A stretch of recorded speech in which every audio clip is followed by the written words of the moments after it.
Buenos días, estudiantes. Me llamo Señora L y hoy vamos a hablar más sobre la familia en español. Hi, my name is Señora L, and today we're going to talk a little bit more about the extended family in Spanish. In an earlier video, which you can find here, we talked about the immediate family and a few pets. Today we build upon that with the extended family vocabulary. But first, a little review. So primero we have mama or madre, mom or mother. Of course, there's papá or padre, dad or father. This will relate to the rest of the vocabulary. Next, we've got hermano, brother, hermana, sister, and hija or hijo, daughter or son. Now, to build upon that, let's say, now in the earlier video we had talked about Lily, and that's why of course all these pictures are goats. So let's say Lily is all grown up one day, and one day she has un hijo, a son. He grows up and he has a daughter. Well, that would be Lily's nieta, her granddaughter. Or, it's a boy, nieto, or grandson. So, nieta, granddaughter, nieto, grandson.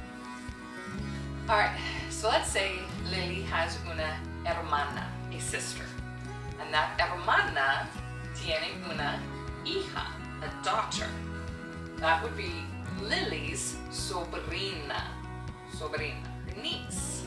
But let's say la hermana de Lily, the sister of Lily, has un hijo, a son.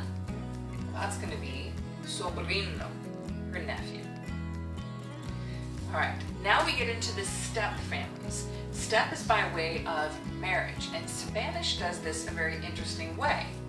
So for example, if we look at the term stepfather.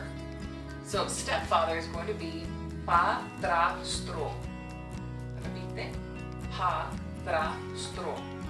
So we still have the root padre, but it's followed by astro, which means by marriage. So it's a stepfather, father by marriage. Conversely, we've got Madrastra, stepmother. So we still have the madre at the front, followed by astra, by marriage, at the end. Madrastra, stepmother. Also, that means, of course, we've got our hermanastro, stepbrother. So just like we saw with hermano, first part is the same, that root stays the same, but it's with astro, meaning by marriage. So we've got stepbrother, hermanastro. And conversely, hermanastra, stepsister. Hermana, astra, hermanastra, stepsister. So that is our vocabulary for the extended family. If you would like to check out any of our other videos, please do so. Until next time, hasta luego. Thank you so much for checking out our videos. If you would like to see more of our Spanish educational content, please feel free to check here, or here, or subscribe below here. Gracias and hasta luego.